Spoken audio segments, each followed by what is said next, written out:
नमो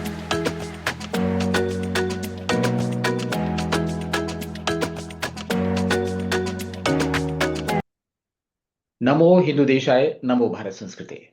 मैं हूं शिव मिश्रा और आप देख रहे हैं चर्चा। आज हम लोग बात करेंगे अंबेडकर की राजनीतिक इस्तेमाल की, यानी राजनीति के अंबेडकर या अंबेडकर की राजनीति।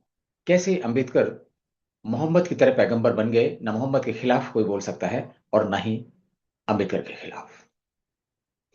क्या वाकई संविधान के निर्माता हैं? संविधान गीता वेद नहीं है, इसमें संशोधन भी हुए हैं।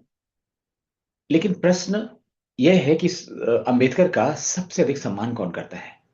दलित, राजनीतिक दल, और राजनीतिक दलों में भाजपा, कांग्रेस या दूसरे दल? क्या है इनका रिश्ता? इस पर हम लोग बात करेंगे। इससे पहले आपसे अनुरोध है कि अगर आपने ये चैनल सब्सक्राइब नहीं किया है तो कृपया सब्सक्राइब करें और वीडियो को लाइक करें। अब बात करते हैं बहुत विस्तार से। अंबेडकर का नाम सुर्खियों में तो सालों से है। अंबेडकर की राजनीति भी दशकों से हो रही है। लेकिन अंबेडकर भी राजनीति में अपने नाम का, अपने कद का उतना फायदा नहीं उठा पाए थे जितना दूसरे राजनीतिक दलों ने उठाया। और उनके नाम पर ही बहुजन समाज पार्टी जैसी पार्टी चल निकली, और उनके नाम पर ही उनके भतीजे प्रकाश अंबेडकर ने भी पार्टी बनाई, बहुजन अघाड़ी। लेकिन वो नहीं चली, जबकि वहां पर महाराष्ट्र में बहुत बड़ी संख्या में दलित हैं और वही अंबेडकर का कर्म क्षेत्र भी था। लेकिन अंबेडकर को भुनाने में सभी पार्टियां लगी रहीं, कोई भी पीछे नहीं रही। और कांग्रेस ने तो अंबेडकर को ऐसा लगता है कि बिल्कुल अपने पाले में खड़ा कर लिया था। लेकिन क्या अंबेडकर आज अगर होते तो कांग्रेस के साथ होते, बहुजन समाज पार्टी के साथ होते, भाजपा के साथ होते, किसी और के साथ होते? ये सोचने की बात है। तो सबसे पहले तो ये बात करते हैं कि अंबेडकर का नाम इतना चर्चा में क्यों चल रहा है। और ये बताने की आवश्यकता नहीं कि आपने सुना होगा, देखा होगा, हो हल्ला मचा हुआ है। संसद में केंद्रीय गृह मंत्री अमित शाह ने एक बयान दिया जिसमें उन्होंने कहा कि अंबेडकर अंबेडकर अंबेडकर अगर इतना नाम भगवान का लेते तो 7 जन्मों तक स्वर्ग में रहते। इसके बाद उन्होंने बताया कि कैसे कांग्रेस ने उनके नाम को भुनाया, उनके नाम का दुरुपयोग किया। लेकिन कांग्रेस ने उनका उतना ही एक वाक्य वायरल किया। और आपको मालूम है कि पिछले बहुत सालों से कांग्रेस कम्युनिस्ट पार्टी की तरह ही विमर्श बनाने में महारत हासिल कर चुकी है। और कांग्रेस की अपनी मशीनरी भले ही ये काम न कर पाती हो, लेकिन अंतर्राष्ट्रीय विमर्शकारी संस्थाएं हैं कांग्रेस के साथ में, वो इस तरह का झूठ खड़ा कर देती हैं, झूठे विमर्श खड़ा कर देती हैं। लोकसभा चुनाव में भी संविधान खतरे में है का नारा लगाया, और उन्होंने कहा कि जो मोदी का नारा था उसके जवाब में उन्होंने कहा कि संविधान खतरे में है, और अगर इनको सत्ता में पहुंचाया तो फिर ना आरक्षण बचेगा, ना संविधान बचेगा, कुछ भी नहीं बचेगा। लेकिन सबसे बड़ी बात यह है कि जब अमित शाह ने संसद में यह कहा, कांग्रेस ने धरना प्रदर्शन किया, राहुल गांधी और कांग्रेस के दूसरे नेता नीले कपड़ों में, नीली शर्ट में घूमने लगे। इसमें आश्चर्य ये जरूर होता है कि इतनी जल्दी इन्होंने खरीदारी कैसे की। चाहे वो प्रियंका हो, राहुल हो, कोई भी हो, सब नीले कपड़ों में दिखाई पड़े। और इस बीच में उन्होंने धक्का मुक्की भी की, कई नेता घायल हुए, आईसीयू में पहुंचे, सब कुछ हुआ। और पूरा ध्यान इसमें लगा किसने किसको मारा, किसने किसको धक्का दिया, कब किसने क्या किया। तो इसका उद्देश्य क्या है? कांग्रेस देश में उबाल लाने और आग लगाने के लिए उतावली है, और बहुत पहले से। राहुल गांधी तो ऐसा स्टेटमेंट पहले से देते रहे हैं, और इसलिए कांग्रेस बहुत ज्यादा आक्रामक है। लेकिन दलित समुदाय सहित किसी ने भी, किसी भी बुद्धिजीवी ने इसका संज्ञान नहीं लिया और कोई प्रतिक्रिया भी व्यक्त नहीं की। इससे स्पष्ट है कि अंबेडकर के अनुयायियों सहित पूरे देश को मालूम है कि इस पर अनावश्यक राजनीति की जा रही है। और जब इस पर राजनीति की जा रही हो तो फिर भला जनता से क्या लेना देना? लेकिन आफ्टर ऑल इस राजनीति का उद्देश्य क्या है? और कांग्रेस भी जो कर रही है वो कोई धर्मार्थ काम नहीं कर रही है। तो इसका उद्देश्य क्या है? ये राजनीति तो है, लेकिन इसकी जो धुरी है, इसके केंद्र बिंदु में दलित वोट है। और हम सभी जानते हैं कि जो दलितों की संख्या है पूरे देश में, वो मुसलमानों से कहीं ज्यादा है। लेकिन आजादी के बाद से लेकर आज तक कांग्रेस की जब भी सरकार रही, उसने मुस्लिमों के लिए तो बहुत कुछ किया, तुष्टिकरण की सारी सीमाएं तोड़ डाली। लेकिन मुस्लिमों की तुलना में बड़ी संख्या होने के बाद भी जो मुस्लिमों के लिए पराकाष्ठा तुष्टिकरण की पार की गई, दलितों को कभी महत्वपूर्ण ही नहीं समझा गया। अगर कांग्रेस ने अपने लंबे शासनकाल में दलितों के लिए कुछ किया होता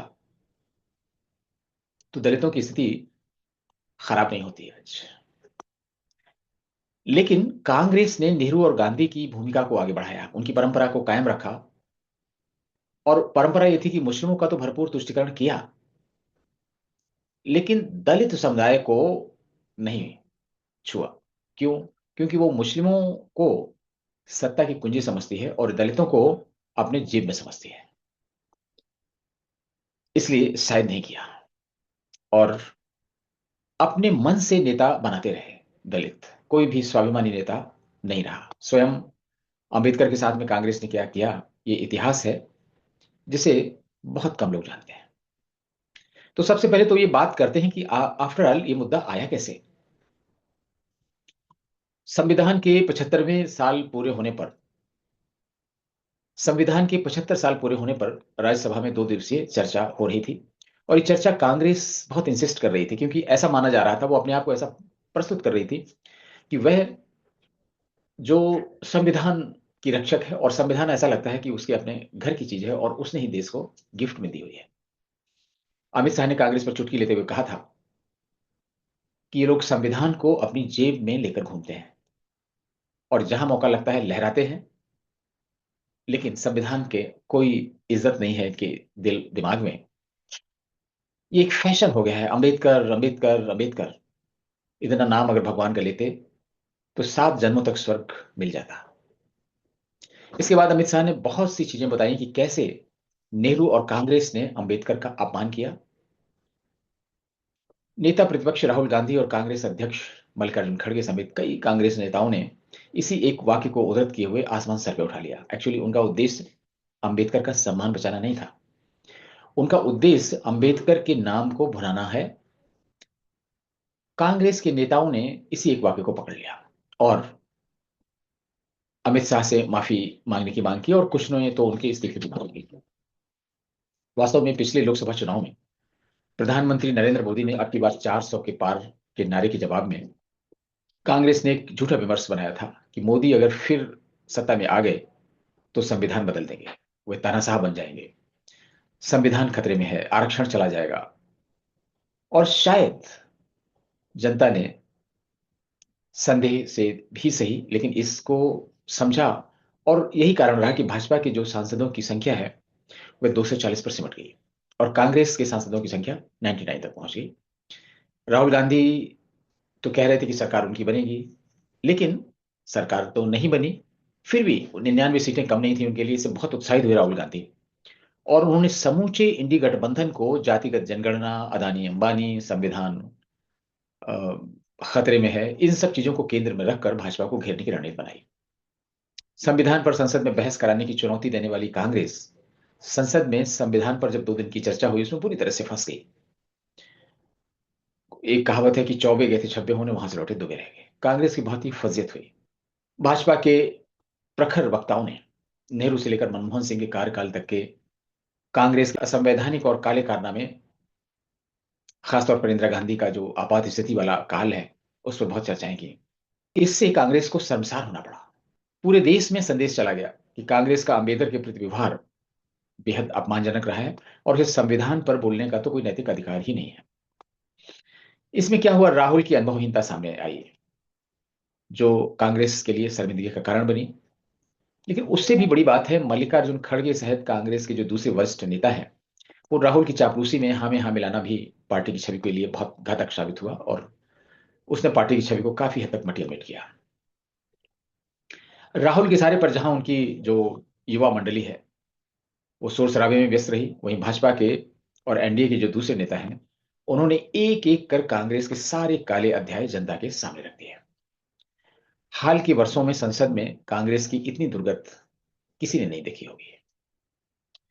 इसमें कोई दो राय नहीं कि भाजपा की सरकारों ने डॉक्टर भीमराव अंबेडकर के लिए जो किया, कांग्रेस अपने लंबे शासनकाल में नहीं कर सकी। नेहरू ने 1955 में स्वयं को भारत रत्न दे दिया। इंदिरा गांधी ने 1971 में अपने आप को भारत रत्न दे दिया।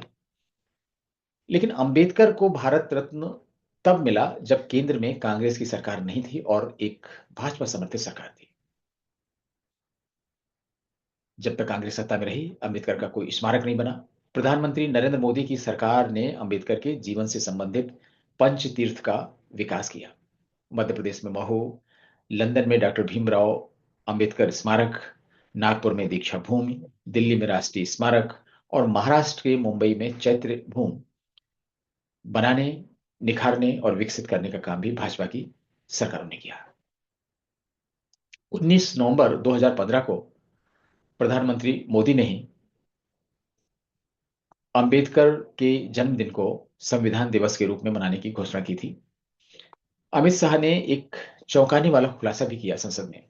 उन्होंने कहा कि कांग्रेस ने अंबेडकर की सवी जयंती मनाने की मनाही कर दी थी। ये मनाही लिखित में उपलब्ध है, रिकॉर्ड में। वास्तव में अंबेडकर से गांधी और नेहरू को प्यार और नफरत का रिश्ता बहुत पुराना है। जिस समय अंबेडकर दलितों के लिए काम कर रहे थे, उस समय गांधी भी इस वर्ग की आवाज उठा रहे थे। यद्यपि दोनों के विचार भी अलग अलग थे, रास्ते भी अलग अलग थे, काम करने के तौर तरीके भी अलग थे, लेकिन गांधी चाहते थे कि वह मुस्लिमों और दलितों के सर्वमान्य नेता के रूप में जाने जाएं और पूरा प्रयास कर रहे थे। इसलिए उनकी इच्छा यह थी कि अंबेडकर दलितों की राजनीति बेशक करें, लेकिन अंबेडकर उनके नेतृत्व में करें। तो ये अंबेडकर को मंजूर नहीं था और यहीं से उनके मतभेद शुरू हुए। लोकप्रिय दलित नेता होने के कारण अंबेडकर को गोलमेज सम्मेलन के लिए बुलाया गया। लंदन में गए और गांधी जी भी इस सम्मेलन में थे। तो गांधी जी बहुत असहज थे, असमंजस की स्थिति में थे कि उन्होंने तो अपनी रेपुटेशन इतनी बनाई है, उनका बड़ा नेम फेम है और इसलिए गोलमेज सम्मेलन में आए हैं और अंबेडकर भी आ गए हैं। लेकिन फिर भी गांधी सालों से दलितों के लिए काम कर रहे थे। लेकिन अब क्या हुआ, अंबेडकर दलितों के विमर्श के केंद्र में आ गए। गांधी जी बहुत असहज थे, बहुत तनाव में थे, लेकिन वे किसी तरह से भी अंबेडकर को अपना विरोधी नहीं बनने देना चाहते थे। क्योंकि अगर अंबेडकर उनके विरोधी बन जाते तो इसके चलते पूरा दलित समाज भी उनका विरोधी हो सकता था और इससे उनका जो सपना था दलितों का, मुस्लिमों का सर्वमान्य नेता बनने का, वो टूट जाता। 14 अगस्त 1931 को मुंबई के मणि भवन में दोनों के बीच पहली वार्ता हुई और इस बैठक में जो भी बात हुआ हो, बैठक के बाद में अंबेडकर ने कहा, आरोप लगाया बल्कि, कि दलितों के प्रति जो सहानुभूति है कांग्रेस की वो सिर्फ दिखावा है, औपचारिकता है। गांधी ने उन्हें शांत करने की कोशिश की और मातृभूमि का सच्चा देशभक्त बताया। ये जो वार्ता है इसका संदर्भ शशि थरूर ने भी अपनी पुस्तक अंबेडकर ए लाइफ में दिया है। पूना पैक्ट के बाद अंबेडकर और कांग्रेस के बीच की खाई और चौड़ी हो गई। पूना पैक्ट में क्या था कि दलितों के लिए स्थान आरक्षित हो गए थे। उनका मानना था, यानी अंबेडकर का मानना था कि गांधी के नेतृत्व में कांग्रेस ने दलितों के लिए कोई खास काम नहीं किया और इसलिए ये अंतर्द्वंद हमेशा चलता रहा। अंबेडकर जानते थे कि कांग्रेस दलितों को सिर्फ मूर्ख बनाने का काम कर रही है। इसलिए एक बार अंबेडकर ने कहा था कि मुझे आश्चर्य होता है कि पश्चिम गांधी में इतनी दिलचस्पी क्यों लेता है। जहां तक भारत की बात है, वह देश के इतिहास का एक हिस्सा भर है, युग निर्माता नहीं। संविधान सभा के लिए अंबेडकर ने मुंबई से चुनाव लड़ा और उसमें हार गए। ये जो संविधान सभा का चुनाव हो रहा था, इसके सदस्यों को ही आगे चल के लोकसभा का सदस्य बनना था, लेकिन चुनाव हार गए। चुनाव हारे किसकी वजह से? कांग्रेस की वजह से। कांग्रेस के नेताओं की अहम भूमिका थी। जुलाई 1946 में अंबेडकर संयुक्त बंगाल, जो पहले अनडिवाइडेड बंगाल था, उसमें संविधान सभा के सदस्य चुने गए। वो थे जोगेंद्र नाथ मंडल। इनकी मदद से अंबेडकर ने खुलना से उपचुनाव लड़ा, जीत गए और संविधान सभा में पहुंचे। लेकिन इसे कांग्रेस की चाल कहें, नेहरू की चाल कहें, या गांधी की चाल कहें, किसी भी कह सकते हैं, या सब लोगों की एक साथ चाल कहें, कि विभाजन के बाद ये जो खुलना सीट थी वो पूर्वी पाकिस्तान में चली गई। और इस तरीके से अंबेडकर की जो सीट जब पाकिस्तान में चली गई तो उनकी भारत की संविधान सभा से सदस्यता रद्द कर दी गई और उनको एक तरीके से प्रोवोक किया गया कि वो पाकिस्तान में चले जाएं। जोगेंद्र नाथ मंडल गए भी थे। कांग्रेस ने, नेहरू ने पूरी कोशिश की कि जोगेंद्र नाथ मंडल की तरह अंबेडकर भी पाकिस्तान चले जाएं, लेकिन अंबेडकर नहीं गए। बाद में गांधी ने सरदार वल्लभ भाई पटेल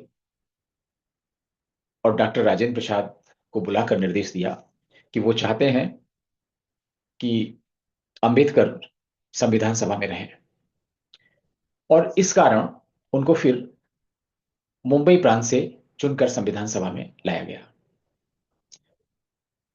इसके बाद भीमराव अंबेडकर ने ड्राफ्ट कमेटी के अध्यक्ष के रूप में बहुत उल्लेखनीय योगदान दिया। लेकिन वह ड्राफ्ट कमेटी के अध्यक्ष थे, संविधान सभा के अध्यक्ष थे डॉक्टर राजेंद्र प्रसाद। और संविधान सभा और ड्राफ्ट कमेटी का संबंध क्या था? जो मुद्दे, जो कानून, जो चीजें संविधान में डालनी थी वो पहले पास होती थी संविधान सभा में, और वो पास हो जाने के बाद लंबा डिस्कशन चलता था। पास हो जाने के बाद में वो ड्राफ्ट कमेटी को दे दी जाती थी, और ड्राफ्ट कमेटी इनको कानूनी भाषा में जोड़ता था, जो काम अंबेडकर का था। और इसके लिए उनके पास टीम थी जो उनका ड्राफ्ट तैयार करती थी, लिखती थी, और अंबेडकर उसे चेक करते थे। तो अंबेडकर ने एक तरीके से लिखने का काम किया, लेकिन जो लिखा वो उनको संविधान सभा से दिया गया। तो ऐसा व्यक्ति जिसको आप कुछ लिखने के लिए कहें और एक टीम लिखे, उसमें करेक्शन करके अंबेडकर उसको अंतिम रूप दें, उसे संविधान का निर्माता कहा जा सकता है। ये सही बात है, संविधान लिखा उन्होंने, लेकिन ये जो क्या लिखना है ये बताया संविधान सभा ने, क्योंकि वहां पर ये सारी चीजें पास होती थी। इसलिए भीमराव अंबेडकर को संविधान का निर्माता कहना पूरी तरह से असत्य है। लेकिन इस असत्य या अर्ध सत्य को इस ढंग से कहा गया, बार बार कहा गया, और अंबेडकर को इतना महिमा मंडित किया गया कि लोगों को लगने लगा कि अंबेडकर ही संविधान के निर्माता हैं, और उनकी स्थिति बिल्कुल पैगंबर की तरह हो गई। जैसे मोहम्मद के विरुद्ध कोई नहीं बोल सकता, अंबेडकर के विरुद्ध भी कोई नहीं बोल सकता। अंबेडकर के विरुद्ध बोलने पर दलित वोट जाने का खतरा है। सच कहने का साहस कोई नहीं दिखा पाता। क्यों? क्योंकि दलित नाराज हो जाएंगे और उनके वोट नहीं मिलेंगे। ये राजनीतिक दलों की स्थिति है। इतने बार झूठ बोला गया, इतना महिमा मंडन किया गया, इतनी हवा बनाई गई कि दलितों को तो लगने लगा कि वाकई संविधान तो अंबेडकर जी ने ही बनाया है। लेकिन अंबेडकर ने संविधान में अपने मन से कुछ भी नहीं जोड़ा, जोड़ भी नहीं सकते थे, ना घटा सकते थे। अंबेडकर इस बात से बहुत दुखी थे कि नेहरू ने अर्थशास्त्री होने के बाद भी उन्हें कोई महत्वपूर्ण मंत्रालय नहीं दिया है, और नेहरू से मतभेदों के चलते ही उन्होंने कानून मंत्री के पद से इस्तीफा दे दिया था। इसके एक साल बाद आम चुनाव हुए और वह मुंबई के एक निर्वाचन क्षेत्र से प्रत्याशी बन गए। कांग्रेस ने षड्यंत्र रचा अंबेडकर को हराने का, और जो उनके निजी सचिव थे काजरोलकर, उनको अपना प्रत्याशी बना दिया, और स्वयं नेहरू उसका चुनाव प्रचार करने बॉम्बे गए, और वो चुनाव हार गए। कितने से हार गए? 15,000 मतों से चुनाव हार गए। लेकिन यहां पे एक तथ्य और बताना आवश्यक है कि उस निर्वाचन क्षेत्र में 70,000 से भी अधिक मत अवैध करके निरस्त कर दिए गए। इसके बारे में कई लेखकों का दावा है कि यह सब प्रशासन पर दबाव बनाकर कराया गया। अगर यह सब कारस्तानी नहीं की जाती तो अंबेडकर 50,000 मतों से जीत जाते, लेकिन हार गए। और नेहरू ने एडविना को पत्र लिखकर अंबेडकर की हार का जश्न मनाया। वो तो प्रचार करने गए थे, चाहते थे कि अंबेडकर हारें, तो जश्न मनाना ही था उनको। लेकिन अंबेडकर अपनी इस हार से बहुत दुखी हुए, इतने सदमे में थे कि उनको पहले से कई बीमारियां थी, इसके बाद तो उनका स्वास्थ्य और अधिक खराब हो गया। बाद में वह बंबई प्रांत से राज्यसभा में चले गए, लेकिन उनकी हार्दिक इच्छा थी कि वो लोकसभा में जाए, लोगों द्वारा चुने जाए। तो 1954 में एक उपचुनाव हुआ मुंबई की भंडारा सीट पर, वो उसमें खड़े हो गए। लेकिन तत्कालीन प्रधानमंत्री जवाहरलाल नेहरू ने तो बिल्कुल तय कर लिया था कि किसी भी तरह से अंबेडकर को लोकसभा में घुसने नहीं देना है। तो वो फिर चुनाव प्रचार करने गए। नॉर्मली उपचुनाव में कोई प्रधानमंत्री चुनाव प्रचार के लिए नहीं जाता है। नेहरू गए और इसके बाद फिर अंबेडकर चुनाव हार गए। इस तरह नेहरू और कांग्रेस ने उन्हें कभी भी लोकसभा का चुनाव जीतने नहीं दिया, और उनके दिल की इच्छा दिल में ही दबी रह गई, क्योंकि इसके बाद तो कोई चुनाव लड़ नहीं सके और 1956 में उनकी मृत्यु हो गई। तो यह है कांग्रेस का अंबेडकर प्रेम, नेहरू का अंबेडकर प्रेम, इंदिरा का अंबेडकर प्रेम, पूरी कांग्रेस का अंबेडकर प्रेम। जहां तक भाजपा की बात है, भाजपा ने बहुत सारे स्मारक बनवाए, बहुत कुछ किया उनके लिए, लेकिन क्या भाजपा ने निस्वार्थ भाव से किया? नहीं। भाजपा भी इसका राजनीतिक लाभ लेना चाहती है, और बहुत स्वाभाविक है।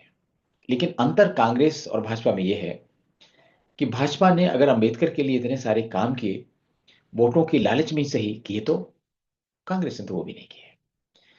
इसलिए कांग्रेस हो, समाजवादी पार्टी हो, आम आदमी पार्टी, कोई भी पार्टी हो, इन सब का अंबेडकर प्रेम ढकोसला है। उनका अंबेडकर प्रेम दलित वोटों के आसपास घूमता है। इसलिए कांग्रेस ने जो अंबेडकर के साथ में किया, वो इतिहास का हिस्सा है। आज कांग्रेस कुछ भी कर ले, कुछ भी कर ले, इतिहास नहीं बदला जा सकता। नेहरू की नफरत से आहत अंबेडकर ने लिखा था कि नेहरू ही कांग्रेस है और कांग्रेस ही नेहरू है। वह इस बात से बहुत आहत थे कि नेहरू उन्हें गद्दार समझते थे, गद्दार कहते भी थे अपने पर्सनल बातों में। वह नेहरू की काल्पनिक विदेश नीति, धारा 370, मुस्लिमों को पाकिस्तान न भेजने जैसे मुद्दों पर असहमत थे, और इसलिए उनके प्रखर आलोचक भी थे। नेहरू और कांग्रेस का अंबेडकर के प्रति अपमानजनक व्यवहार इतिहास में लिखा गया है, और इसलिए इसे भुलाया नहीं जा सकता है। फिर किसी ज्वलंत मुद्दे पर आपसे बात होगी, तब तक के लिए आज्ञा दीजिए।